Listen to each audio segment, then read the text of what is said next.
Thanks very much, Michael, and welcome one and all to this great global gathering of the great and the good. To old friends from abroad who I see here again after an interval of some months and perhaps as long as a year, to old friends from Australia as well. And to new friends as well, this is a great gathering which brings together a bunch of very optimistic people dedicated to the enterprising challenge of how to secure a better future for us all. And it is a great initiative indeed. And for that, I'd particularly acknowledge again the role of Michael Roux, the chairman of the Australian Davos Connection. Without you, mate, this wouldn't happen. Congratulations.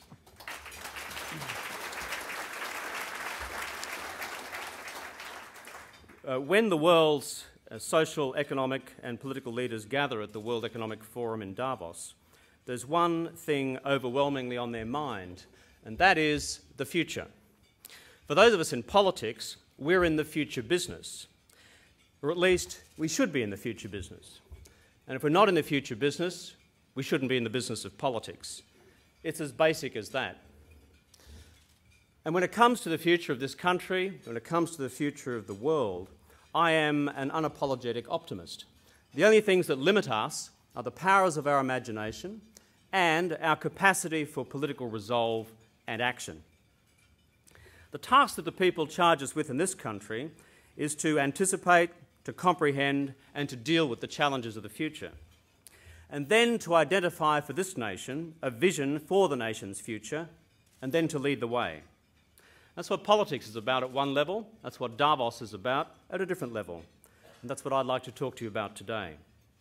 The agenda for this Future Summit 07 is broad, covering geopolitical power, shifts among the community of nations, the shifts in the global economy, and the challenges and changes confronting companies and communities.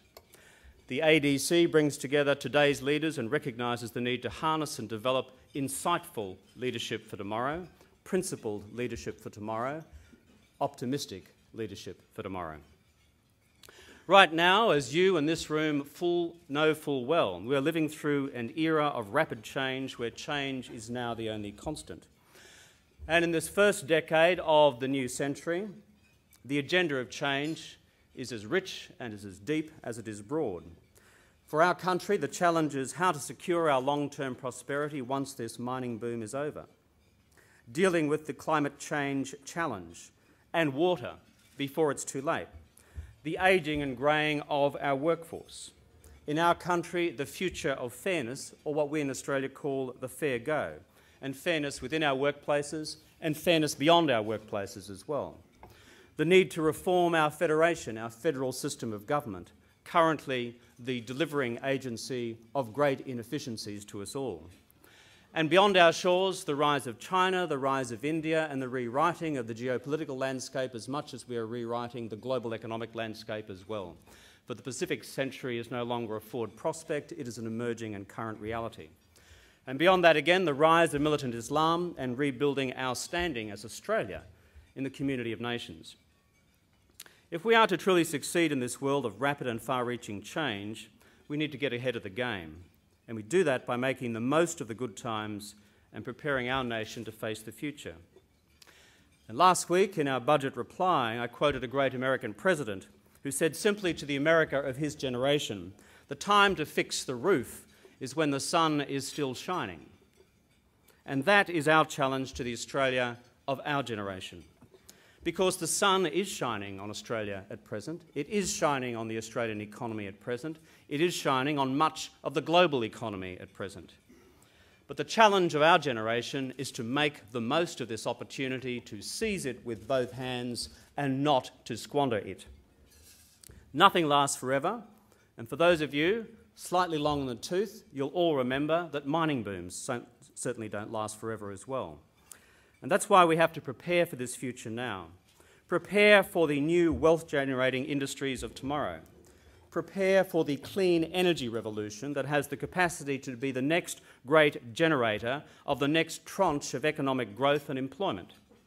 I had the pleasure recently of catching up again with an old friend, Tom Friedman, from the New York Times. As one of the world's most insightful futurologists, as you know, Lexus and the Olive Tree, The World is Flat, his writings on these questions are always worthy of careful study. This argument about the next great economic revolution centred on clean technology and clean energy is front and centre to Friedman's thinking as well. As Friedman writes, to a degree, the market is already at work on this project because some venture capitalists and companies understand that clean tech is going to be the next great global industry. But there's a catch. You must have a market first, and a market capable of determining a carbon price based on a carbon target, and a target and a time frame that is capable of stabilising the planet. And here is the double tragedy of the last decade or so for Australia. First, unlike other competitor economies, Australia has failed to establish a national emissions trading system because, for short-term political reasons, I fear, and also failing to accept the responsible advice of key public service advisors. And second, before setting up the rules of this market, government has already decided to pick one particular technology winner. That's the nuclear technology option. My argument to this gathering, and more broadly to the Australian nation, is this, that these represent two core economic policy failures. And as a result, we are falling behind in the clean technology, clean energy revolution. A clearly defined national emissions trading system with clear market rules would have sent out clear price signals to the Australian market to invest over recent years. Instead, just prior to the election, we have a government which now says that we may now establish a national emissions trading scheme, but because we have not acted in recent times, we have compromised the commercial development of clean coal technology and the renewable energy sector. My argument again is that Australia cannot afford to miss out on the next great global economic transformation that will come from clean technology and the clean energy revolution. Our government, not fully comprehending the future on this question, has yielded, in my view, to the old politics that says to act on climate change is to destroy the economy. New politics tells us that to fail to act on climate change is itself to destroy the economy. That's why Governor Schwarzenegger in California, himself a product of the American political right, describes climate change as the first post-partisan political challenge of the 21st century. Tom Friedman puts it cleverly. Friedman argues, again referring to the American political context, green is the new red, white and blue. Green is the new red, white and blue.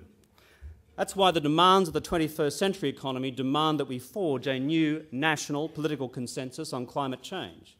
That's why I convened a national summit on climate change in March with business. Didn't expect them all to agree with me, and some of them didn't.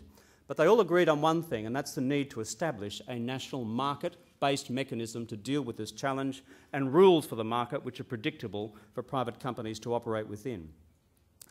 My objective is to harness the market to deal with this overarching moral, economic and environmental challenge of our age, to turn challenge into opportunity, not to yield to the old politics of turning challenge into threat for short-term political advantage.